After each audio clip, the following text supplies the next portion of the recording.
If someone had told you that the woman everyone overlooked, dismissed, and quietly disrespected would one day become the most powerful person in the room, would you believe it? If someone told you that the same man who once called his wife Inconvenience would stand before her years later with nothing, asking for help, would you wait to see how that happened? Because this is not just story about love, it is about silence, about humiliation, about patience, and about what happens when a woman stops asking to be chosen and starts choosing herself. The night everything broke didn't begin with the shouting, it began with laughter. Amara stood in the middle of the room that glitters with wealth, crystal chandeliers hanging from high ceilings, polished marble floors reflecting golden light, glasses clinking softly as people exchange shallow conversation wrapped in expensive smiles. She didn't belong there, not because she wasn't worthy, but because she has been made to feel like she wasn't. Her dress was simple, carefully ironed, modest and clean. But in that room, simplicity looked like failure. Around her were women dressed in designer gowns, dripping in diamonds, walking with confidence that came from knowing they were seen. Amara was seen too, but not the way she hoped. Beside her, Daniel adjusted his suit, his attention already drifting away before they even settled into the event. He didn't look at her, not once. Then she saw where his focus has gone, Vanessa, the kind of woman who doesn't need an introduction. Tall, elegant, effortlessly confident. She didn't try to stand out. Conversation seemed to slow when she walked past. Eyes followed her naturally. Daniel moved towards her like something pulling her.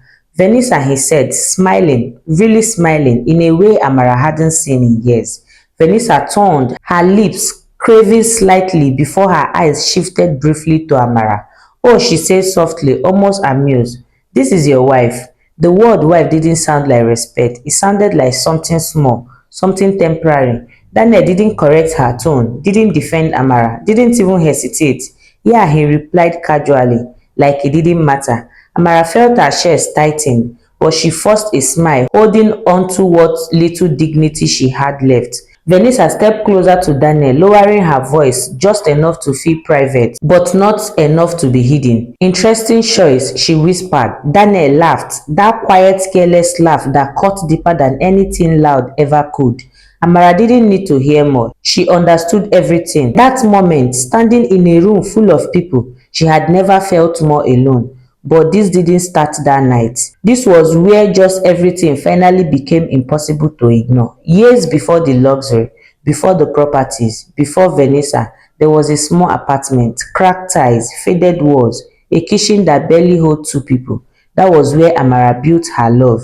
She woke up early every morning, cooked with care, arranging simple meals like they were something special. She believed that love lived in effort, in consistency, in patience, in giving more even when you had little. Daniel used to sit in a small table, scrolling through his phone, barely looking up. You should add more salt, he would say casually.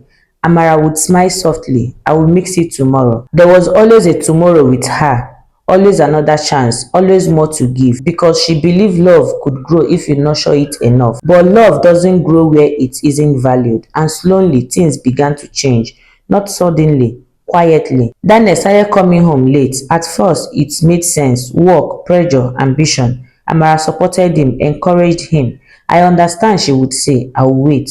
And she did. Night after night, sitting alone, food getting cold, hope slowly fading with it. Then came the silence, not peaceful silence, heavy silence. Conversation became shorter, eye contact became rare, laughter disappeared completely.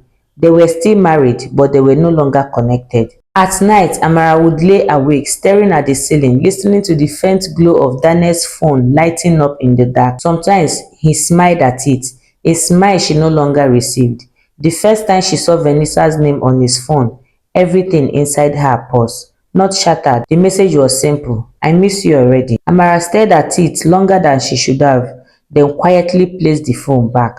When Daniel returned, she acted normal because she didn't know how not to. Because asking questions meant hearing answers she wasn't ready for. Because somewhere deep inside, she still hoped she could fix things. But hopes can be dangerous when it keeps you in a place you should have left. Back in that glittering room, Amara finally understood something she had been avoiding for too long. She was no longer part of Daniel's world. She was just existing beside it.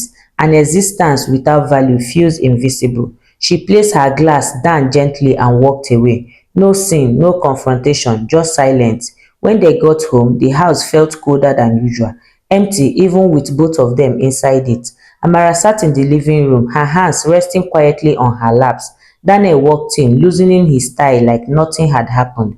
That was when she finally spoke. Do you love her? Her voice was calm, too calm for what she felt.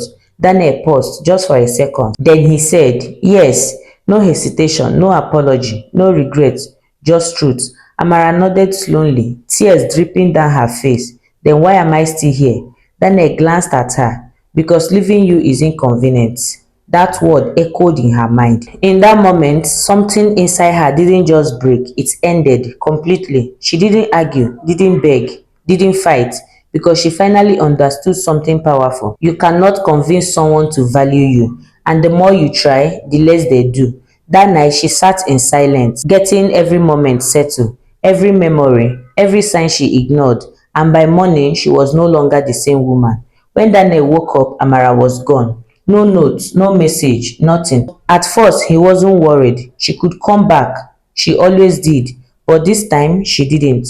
Days turned into weeks, weeks into months. Eventually, he stopped thinking about her. Life moved on, or so he believed, until 3 years later, the private jets landed smoothly, cutting through the silence of the runway.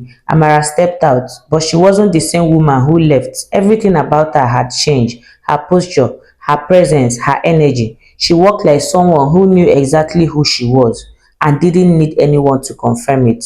Luxury followed her now, not loudly, but naturally, the kind of quiet wealth that didn't need validation. People noticed, head turned, not because she demanded attention, but because she commanded it. And then, Amara, she stopped. She turned slowly. Daniel stood there, but he wasn't the same either. The confidence he once carried so easily was gone. His suit was still expensive but no longer defined him. There was something else now, something weaker. You are alive? He asked. Amara looked at him calmly. Yes, her voice was steady, controlled, distant. He struggled to process what he was saying. Daniel swallowed. I didn't know it was you. Amara's gaze didn't soften. You didn't know my words either, she said. That hit harder than anything else. He looked away briefly. There is something I need to tell you. Be careful, she said quietly. Truth has consequences now. He hesitated. Then he said, Vanessa left me. Amara smiled faintly. Of course she did. He frowned slightly. You didn't seem to be surprised. I am not surprised. She stepped closer. You choose someone who loved what you have over someone who loved you when you had nothing. Her voice was calm, but every word landed. Daniel exhaled slowly, the weight of everything pressing down on him. My company is falling, he admitted. I have lost investors. I am in debt. Amara listened without emotion. I need your help. The man who once saw her as an inconvenience, now standing in front of her asking for survival. Amara let the silence stretch, let him feel it. Then she spoke. I will help you. Hope flickered in his eyes, but it didn't last long. But it will cost you everything. His expression changed. What do you mean? I mean control, she said. Ownership, pride, everything you once used to measure your value. He stared at her. This is business, she added calmly. Or do you think it was personal? Daniel searched her face, looking for the woman he once knew. But she was gone, replaced by someone stronger, someone untouchable. And in that moment, he understood something far too late. The woman he ignored didn't just survive, she transformed. And now she wasn't asking to be chosen anymore. She was the one deciding who was worth saving. And this time, it wasn't him. Daniel stood there longer than he could have, as if silence alone could change her answers, but it couldn't. The air between them felt different now, no longer filled with neglect or quiet suffering, but with something far more powerful. Are you serious? He finally asked, his voice lowered, uncertain. Amara didn't blink. I've never been more serious. He ran a hand through his head, piercing slightly like someone trying to find control in a situation that had already been slipped far beyond him. You want everything, he said. My company, my shares, my authority. Amara watched him calmly. Yes. The word landed heavily. Daniel let out a breath, almost a laugh, but there was no humor in it. And after that, what happens to me? Amara paused. not because she didn't know the answer, but because she wanted him to feel the weight of the moment. You start over again, she said simply. It was the same place she had once stood, the same emptiness, the same uncertainty. The only difference was no one had offered her a way out. Daniel stared at her, searching her face for some time. I never thought, he began, but his words faded. You never thought I would leave. Amara finished it for him. And you definitely never thought I would rise. He didn't deny it because he couldn't. They stood there for a long moment, the past hanging between them like something unfinished. But to Amara, it was really over. You have 48 hours, she said finally. Bring the document, sign everything over, or find another way to survive. Then she turned and walked away, just like she had done 3 years ago. But this time, she wasn't living in pain, she was living in power. That night, Daniel didn't sleep, not because of guilt, not because of regret, but because for the first time in a long time, he was afraid. Everything he has built was collapsing. Investor had already started pulling out. Calls went unanswered, meetings turned into rejection. The empire he once controlled so confidently was now slipping through his finger, and the only person who could save it was the same person he once reduced to nothing. He sat alone in his office, staring at the city light outside the window. 3 years ago, he thought losing Amara meant losing nothing, but now he understood. He had lost everything the moment she walked away. Amara, on the other hand, sat in a quiet penthouse overlooking the same city. Floor to ceiling windows, soft lighting, stillness, peace. The kind of peace that comes from rebuilding yourself piece by piece. Her phone buzzed light onto the table. A message. She glanced at it. It was from an unknown number, but she already knew who it was. I would do it. She stared at the message for a moment, then locked her phone. No reaction, no emotion, because this wasn't about revenge anymore, it was about closure. 2 days later, Daniel walked into her office, not as a man he used to be, but as someone who had already lost everything. The room was spacious, elegant, but powerful. Every detail spoke of control, of intention. Amara sat behind her desk, composed as always. She didn't stand to greet him, didn't offer a smile. Sit, she said calmly. He obeyed, without argument, without hesitation. That alone said everything. The documents were placed in front of her. She had signed most of them already. His hands wasn't steady, but they were certain. Amara flipped through the page carefully. Every condition, every details. When she finished, she looked up at him. This is your last chance to walk away, she said. Daniel shook his head slowly. I'm already losing everything, he replied. This just makes it official. Amara studied him for a moment, then nodded once and signed. Just like that, it was done. Everything Daniel has built now belongs to her. But strangely, she didn't feel powerful in that moment. She felt free. Weeks passed, the company began to change under her leadership. Not aggressively, not loudly, but effectively. Decisions were made with clarity. Structures were rebuilt. Where there had been cracks, she created stability.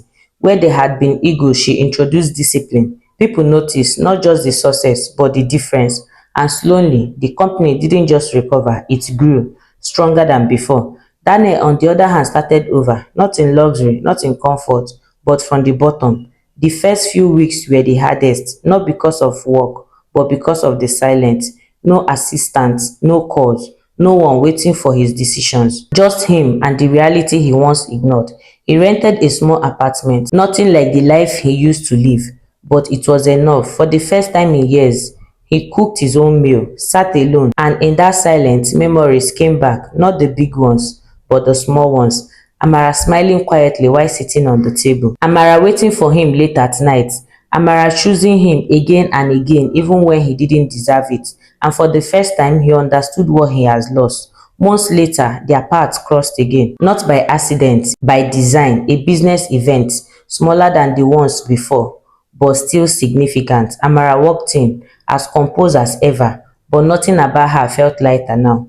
Not just powerful, but peaceful. Daniel saw her from across the room. This time, he didn't rush towards her. He didn't call out her name. He simply watched, not with desire, not with regret, but with understanding. When their eyes met, there was no tension, no anger, no unfinished business, just acknowledgement. Two people who once shared a life, now standing in completely different worlds. Daniel walked over slowly, not as a man asking for something, but as a man who finally understood something. Amara, he said, you were never the problem. A small pause, then he added, I was. I know, No bitterness, no pride, just truth. And that was enough. As the night continued, they moved in different directions, not because they had to, but because they chose to. Amara stepped outside later, the cold air brushing against her skin. She looked up at the city lights, the same city that once witnessed her pain, now witnessing her power, but more importantly, her peace. Because in the end, it was never about proving anything to Daniel. It was never about revenge. It was about becoming someone who no longer needed validation, someone who understood her words without needing anyone else to see it. And as she stood there, calm and unshaken, one truth remained clear. The woman he once ignored didn't just become successful, she became untouchable, not because of her wealth, not because of her power, but because she finally chose herself. Thank you guys for watching to this end. See you guys on the next one.